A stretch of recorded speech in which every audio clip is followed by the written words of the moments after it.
ओम नमः सिद्धेभ्याय। अहिंसा परमो धर्म की। आचार्य गुरुवर श्री कुंद कुंद भगवान की। आचार्य गुरुवर श्री ज्ञान सागर महाराज की।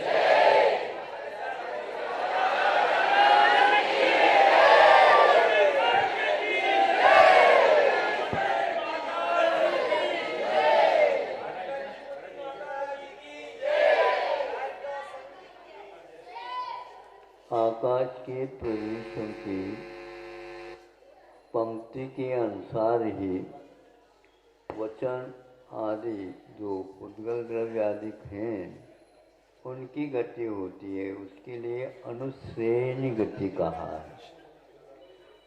अब उस माइक से श्रेणी नहीं बनी, इस मालिक से श्रेणी बन गई। आप लोगों के यहाँ फोन वगैरह करते हैं, लाइन क्लियर नहीं है ना? फिर प्रतीक्षा करो।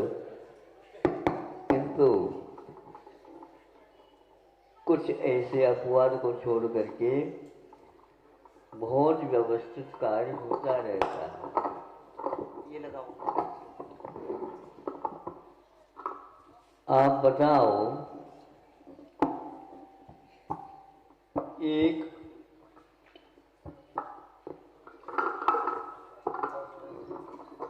हजारों किलो की वस्तु है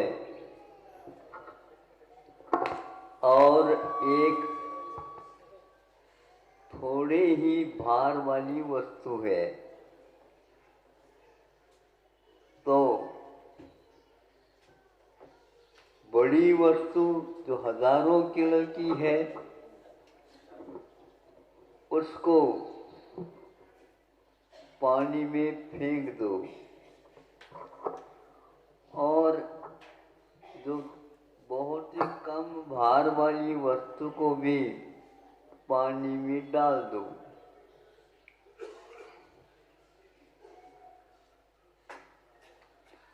बड़ी वस्तु को तो डाली है वो तो बहुत जल्दी डूबना चाहिए, और छोटी वस्तु को जो डाली है वह धीरे धीरे डूबेगी। किंतु हुआ ऐसा है, छोटी जो वस्तु जो कंकर के रूप में थी वो तो डूब जाती है, और जो हजारों किलो की लकड़ी थी वह तैर गई। बस हम लोगों की हाल यही है। अब इसको अच्छे ढंग से सुन लो। लकड़ी बहुत बड़ी है और भार भी उसका बहुत है, फिर भी वह क्यों नहीं डूबी? और कंकर बहुत छोटी है और उसका भार भी बहुत कम है, लेकिन डालते ही डूब गए। आप डूबना चाहते हैं क्या तैरना चाहते हैं? अच्छा, बहुत जल्दी आप लोगों ने चुनाव कर ली। लेकिन यदि आप तैरना चाहते हैं तो भार की ओर मत देखो।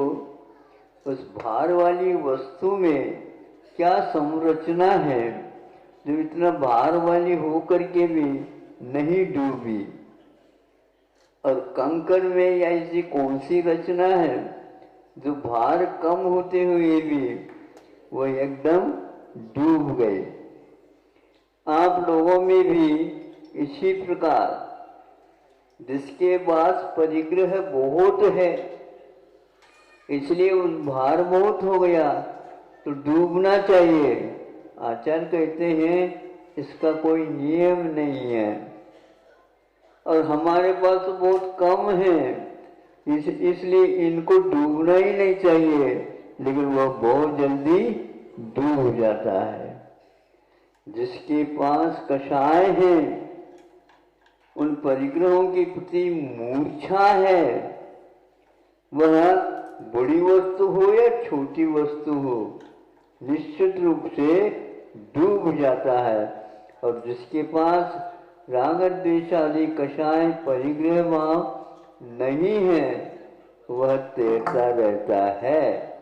इसलिए आप अपने आप को बड़ी छोटी की कल्पना न करके हमारा उसके प्रति कितना आकर्षण है, कितना हमारा मोह है, इसलिए परिग्रह यह एक पाप नहीं, ये पांचों पापों को कराने वाला है। और आप परिग्रह को बढ़ाने में लगे हैं। अब हम आपको क्या समझाएं? फिर भी आप समझना चाहते तो समझा सकते हैं, लेकिन आपको समझ में यह बात नहीं आती। महाराज ऐसे आशीर्वाद दे दो, 3-4 शाखाएं दुकान की हैं और वह बढ़ती चली जाए। इतने लेकर के क्या स्वर्ग ले जाओगे क्या? स्वर्ग में इतनी संपदा है, इस संपदा का उसका मूल्य क्या वहां पर? इसीलिए चक्रवर्ती कभी दुकान नहीं खोलता, न खेती बाड़ी करता है, न और कोई व्याज का धंधा ही करता है, कुछ भी नहीं करता। और उनके पास 18 करोड़ घोड़े हैं, 84 लाख हाथी हैं, 9 निधियां हैं, 14 रत्न हैं और 96,000 क्या है? रानियां हैं। एक रानी अथवा एक के साथ आप लोगों की शादी हो जाती है, खटक पटक चालू हो जाता है। ये 96,000 रानियों के साथ विवाह होने के उपरांत भी वो मुक्ति पा जाते हैं। इसमें क्या राज है? कर्म के उदय में फल मिलता है। राग द्वेष करना ये हमारे हाथ की बात है नहीं है। तो एक व्यक्ति के लिए जितना पुरुषार्थ करना पड़ता है और उसको परिश्रम भी करना पड़ता है, उसमें जो उसको थकावट होए तो चक्रवर्ती के लिए कितना होए बताओ? बहुत होना चाहिए। अंतर मुहूर्त में बैठ गए, सब कुछ परिग्रहों को जो ग्रहण किया था उनके प्रति स्वामित्व को निकाल दिया। अंतर मुहूर्त में उन्हें केवल ज्ञान हो गया। इसलिए आपके पास जो कोई भी कर्म के उदय से फल मिला है और अभी और पुरुषार्थ भी करना है, क्योंकि आपकी भूमिका है चक्रवर्ती की भूमिका में और आपके जीवन जीने की भूमिका में बहुत अंतर है। इसलिए वृत्ति को निश्चल्यो कहा है। वृत्तियों को शल्य से रहित कहते हैं। और जिनके पैर में यदि कोई कांटा गड़ गया तो वह क्या करेगा? दोनों पैर हैं लेकिन लंगड़ा तो हुआ चलेगा। और एक एक पैर रखते समय उसको वेदना भी होती है। हम चाहते हैं कर्म के ऊपर भरोसा रख करके आप लोग चक्रवर्ती जैसी भावना भावो, ताकि वहाँ कुछ लोग स्वर्ग भी जाते हैं और कुछ नरक भी जाते हैं चक्रवर्ती, किंतु कुछ मुक्त हो जाते हैं। इससे स्पष्ट होता है जो नरक जाता चक्रवर्ती होकर के, उसका राग, उसके द्वेष, उसके परिग्रह में बहुत ही गंभीरता है, वह एकदम पिघलता नहीं है। इसलिए सप्तम नरक में भी चक्रवर्ती होकर के इतना सारा धन अपार होकर के भी उसकी लोभ लिप्सा कम नहीं हुई, इस कारण उसको नरक जाना पड़ा। बहुआरंभ परिग्रहत्वं नरकश्चायश, बहुत परिग्रह और बहुत आरंभ करने से निश्चित रूप से नरकायु का बंध होता है। इसलिए आप अलगाव रखो, लगाव नहीं, लगाव जो है जिन्होंने हमेशा के लिए सब पदार्थों की लगाव को छोड़ दिया है, ऐसे पंच परमेश्वरियों की आराधना करो और लकड़ी जैसी की संरचना है ऐसे अपने भावों की भी बनाओ, जिससे कि आपको बहुत संसार में भटकना नहीं पड़े। बहुत दिन से भटकते हुए आए, हम रास्ते से चल नहीं रहे। भटकना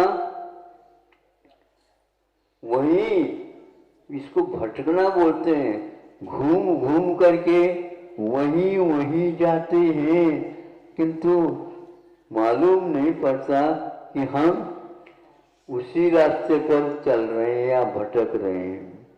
इसलिए भटकने का अर्थ बिना रास्ता का होता है और चलने का अर्थ रास्ते से होता है।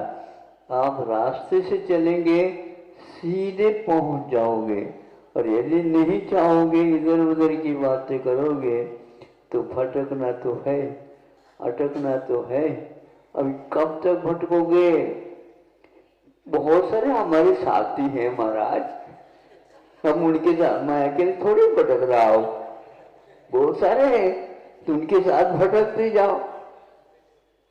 पागल होता है, समझता है ये सब लोग पागल हैं, और आप समझते हैं उसको पागल।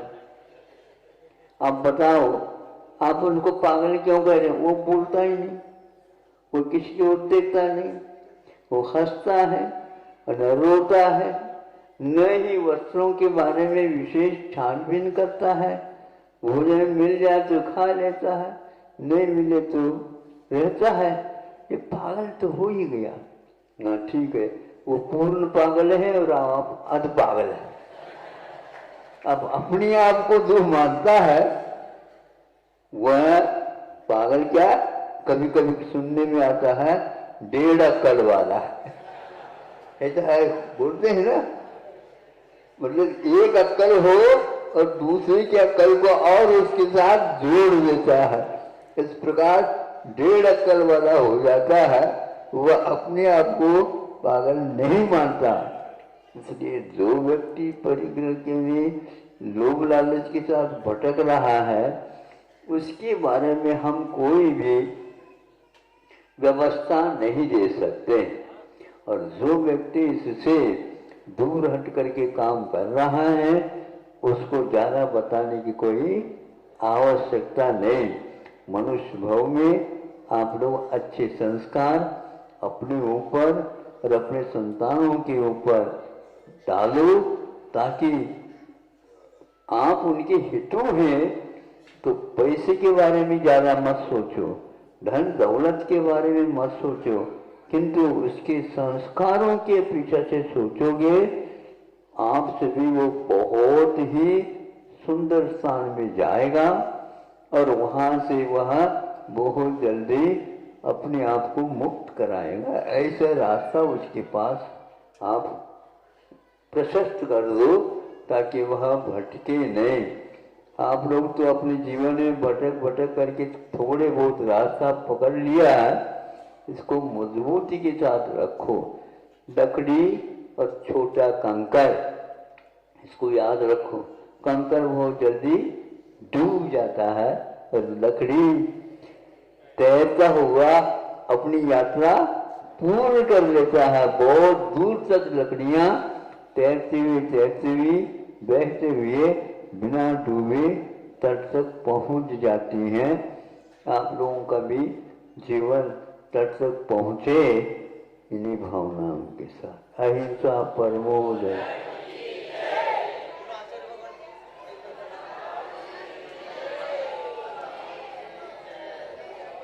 Hello hello.